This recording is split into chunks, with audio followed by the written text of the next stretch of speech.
We literally feed and clothe and shelter humans for all of their existence, and yet they act as if we are invisible. My ecosystem, such as destruction of my habitat, and I know what that is by now, it's really tough, into the primacy of biorhythms. For example, the illumination of the Ngāhere by night. They make me weary and they distract me from doing what I'm supposed to be doing. Yeah. The sheer number of foreign competitors, like the German little owl, that are displacing me by competing for the same niche. And those pesky tauiwi, the magpie, they're my nemesis. Even sparrows can force us out when we're drowsy during the day. Things that harm me harm my relationships because they're so intimate with particularly plants and animals.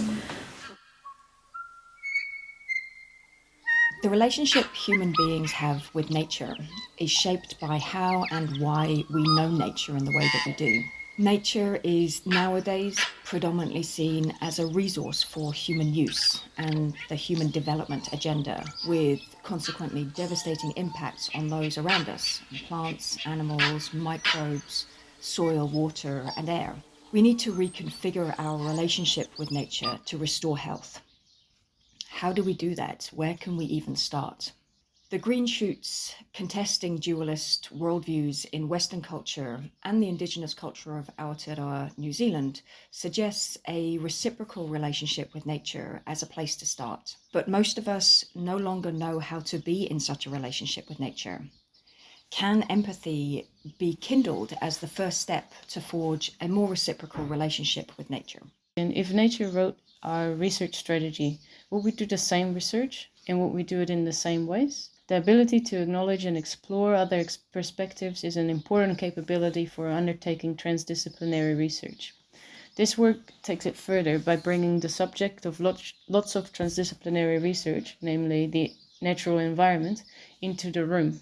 Empathy was our starting point to be able to do this. We are a group of social and environmental researchers, and this work is based at Manaki Whenua Land Care Research, a Crown Research Institute in Aotearoa, New Zealand. Manaki Whenua is an environmentally focused institute looking at land, soil, water, biodiversity, biosecurity, and climate. To find out how nature's perspective would shape our strategy, we developed a new nature-based research strategy through a series of activities and compared it with the original strategy developed. We invited the research leadership group of the Managing Land and Water portfolio at our research institute to take part in an experiment, with the hypothesis that if nature wrote our research strategy, we would do different research or do research differently. The group comprised of 6 environmental research scientists. We briefly explained the proposed approach, that we would go to a remote lodge and that each person would participate in the activity as an element of nature. We invited each person to identify an element of nature they wanted to participate as, and in order to help people get into their headspace, we prepared a priming document with videos, poems, and photos all about elements of nature, along with a series of priming questions like what shapes you, how do you age, when do you begin? In September of 2023, we all met at a lodge in a remote part of Aotearoa, New Zealand. And after a karakia, a traditional Maori incantation to help create a safe space, our interpreters or facilitators set the scene. Each person was to spend the first 60 minutes outside with their element, trying to experience their element in multiple ways. We provided the participants with some guiding questions to use. The intention was that the participants would spend all day as their element, with regular excursions outside to reinforce that connection. So I hide in plain sight, invisible to a naked eye, and while unseen, I carry the 4 winds of climate: autumn, winter, spring, summer, and change. I've changed over geological time, but by modern rhythms mark these seasons. I'm shaped by a thermonuclear explosion from a galaxy not far, far away, but from a not too distant star. You and I are living beings, Ihuama. Just like you, I need to embrace my physiological and psychological needs.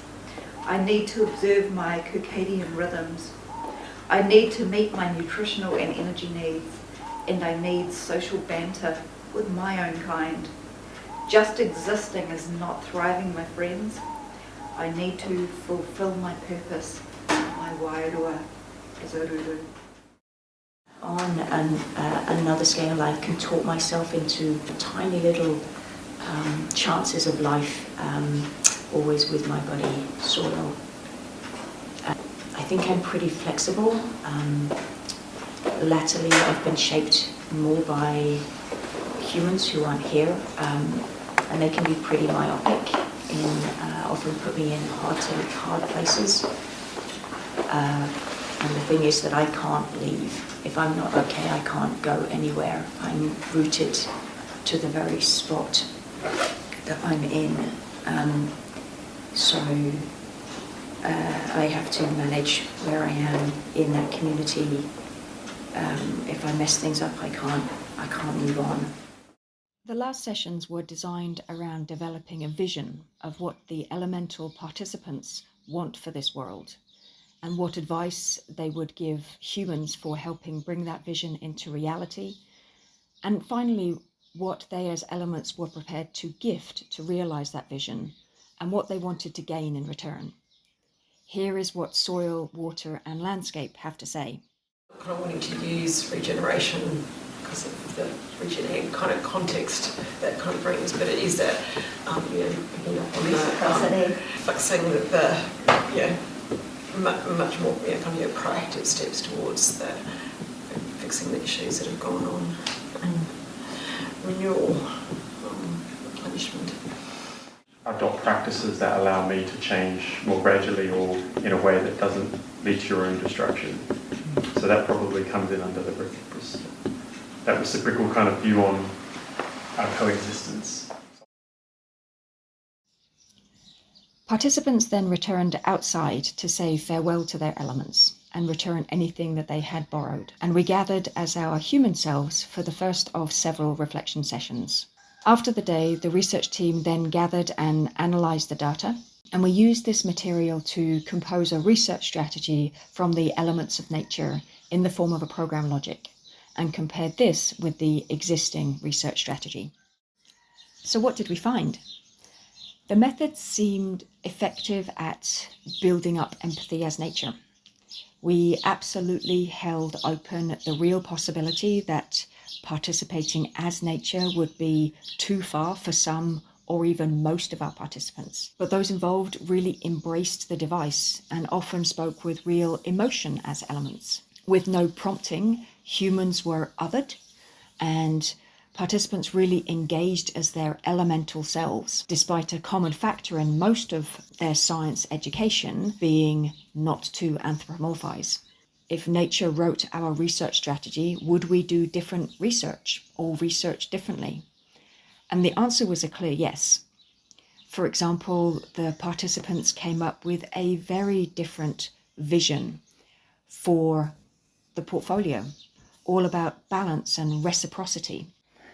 We found a practical way to bring another perspective into the room. Literature highlights that building empathy for elements of nature that don't look like us can be hard to do. In this case, we relied not so much on people imagining, but actually experiencing nature and the elements having their influence. We found that enabling the capability of a research institution to see from the perspective of elements of nature drives a different research strategy. Not only that, it can help transcend disciplinary boundaries and remind people in environmental research of their why.